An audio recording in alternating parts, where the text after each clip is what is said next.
What's going on, everybody? Gem Mint here, and today we're going to take a look at the Queen Studios 1/3 scale Catwoman from Batman The Dark Knight Rises. Before we jump into this, make sure you're subscribed to the channel, hit the notification bell so you don't miss a video. This is probably one of the last videos that I'm going to do before we hit our milestone of 125k, and we're going to give away that Spider-Man premium format exclusive by Sideshow. All you got to do is be subscribed, leave a like, and comment on this video. And after we go live and do that giveaway, I have a 150k giveaway announcement I'm going to do afterwards. Stay tuned until the end of the video and I'll give you more details on that. But we got to get into these Queen Studio statues. Man, they have been giving so many reveals over at Wonderfest, and this one really caught my eye because I think it's a really classy piece. It's a real work of art. We'll take a look at the pictures, I'll give you my thoughts, we'll take a look at the price, and then we'll wrap this on up. So let's take a look. All right, so first of all, I think we could have played a game. Tell me if this is the actual picture of Anne Hathaway or is it a statue. The likeness is so crazy. I wanted to show you guys a picture of kind of the inspiration for this piece. So this is actually an on-set photo of Anne Hathaway as Catwoman, and then here is the statue. I mean, wow, it's amazing. I mean, first of all, Queen Studios known for their life-size silicone bust with their, what do they call it, punch-in hair.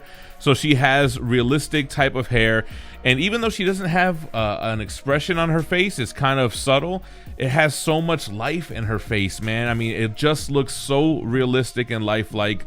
The portrait, the hair look amazing. You can see the texturing on her outfit here that looks good. Going on to the gloves, more of a leather look, and you can see kind of the front of the bike that she's sitting on. Of course, in her hair has her goggles that give her kind of Catwoman ears when she flips them up. Here's another one from the front. We get a look at the tire, and we see her just looking to the side and looking upward. It looks great, man. I mean, it just looks so realistic. It looks like a real person. We can see kind of the handlebars of the bike, her hands together. Looks great. Let's go to the next pic. Just kind of a different angle. Love how the bike looks, man. I really like the design, and we'll probably talk about that more once we see her full-length pictures, but it would be hard to distinguish the statue from the person in these pictures. All right, then we go from the side. Very sultry, very seductive type of pose here, the way that she's pressed up against this bike. It looks great, man. I think the anatomy in the pose looked very lifelike. I mean, it looks like a real person. It doesn't seem like sometimes when 3D sculpting or rendering, it can get a little like unrealistic, but it looks super realistic, and I'm probably going to use that word a bunch of times. You have all the texturing. I like that matte finish on the bike. And then another shot here. Again, just so much life in her face. Look at the ear, the hair, man, that's incredible. Another shot, a good angle that people are enjoying here.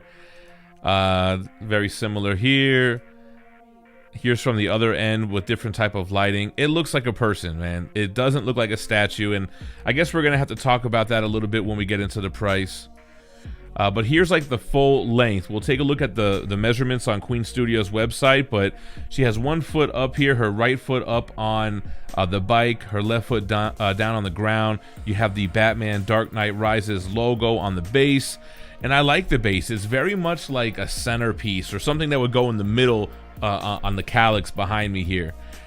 I like the length of the bike. It looks great, and let's get into the measurements right now. I believe that's the last picture. So here's the Queen Studios website. So as you can see, only $1,030. Psych, that's the deposit, due now. This piece costs $3,065 before shipping, and as you can see right here, this product is not available in the US. It looks like it's available in Brazil. It looks like mainland China. So it looks like it's only available overseas. The dimensions are 51.9 centimeters long by 36.2 centimeters wide. I guess that's the depth. And then the height, 107 centimeters? No, that can't be right. Yeah, 42 inches. I'm guessing it's 42 inches long. That can't be the height because it's definitely longer than it is tall. So 51.9 centimeters is 20 inches. That makes more sense. So 20 inches tall. Edition size 888. Due the third quarter of next year. So what do I think? What do I think about the price? So it's a 1/3 scale piece, and I mean, it does cost a lot of money. $3,000 if you're gonna try to import it, which they don't technically have a license for the States. I would assume there's going to be at least 2 boxes. You're probably talking about $400 to $600 for shipping. The edition size is pretty low. It's not the lowest, $888. I'm sure it'll be sold out, and it'll probably appreciate in value once this is out in the market, especially because it's not as easy to get as, say, like a sideshow piece. I think that it will sell out, and it will probably hold and could appreciate in value. Is it too expensive? I mean, you're getting a 1/3 scale character on a 1/3 scale vehicle that's got a lot of length to it.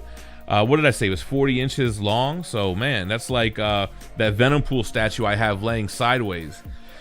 I've seen a lot of talk in the community about outpricing people, and we have to make a stand, and we have to talk with our wallet. And I do think it's true that, you know, this is the type of collectible that's for the higher end. This is not something that every statue collector is going to be able to afford.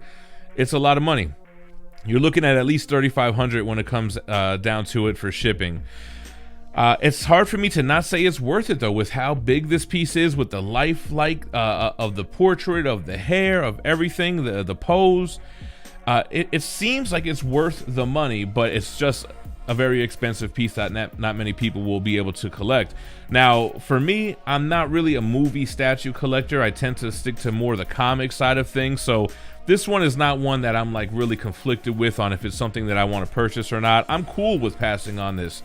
Would love to review it and get it in to take a look at it, but I don't know. It doesn't really speak to me like something I'd have to have. Now, if this was a comic version, it might be a little bit more difficult, especially if it was a comic version of a different character with this type of likeness, size, and price tag. I might be a little bit more conflicted, but this one is one that I'm okay with letting go. So those are my thoughts. I want to know what you think about the Anne Hathaway 1/3 scale Catwoman on bike by Queen Studios. Man, they have been doing amazing statues. I've never owned one of theirs, but between their life-size bust, the other pieces that they've shown at Wonderfest, which I do plan on making a couple more videos for, they've been killing it, man. They're trying to come for that #1 spot for the high-end statue collector. Commenting below is all you got to do to be entered into the giveaway. Like I said, once we hit 125K, we'll go live the following Sunday, pick a random video where I promoted the giveaway, and use a random YouTube comment generator to draw a worldwide winner. I appreciate you guys watching, but don't go anywhere. Check out my other statue unboxing and review videos. Plus, I also have some more of these types of my thought videos. And like I said, we're going to be announcing that 150K giveaway real soon. Stay minty fresh. Peace.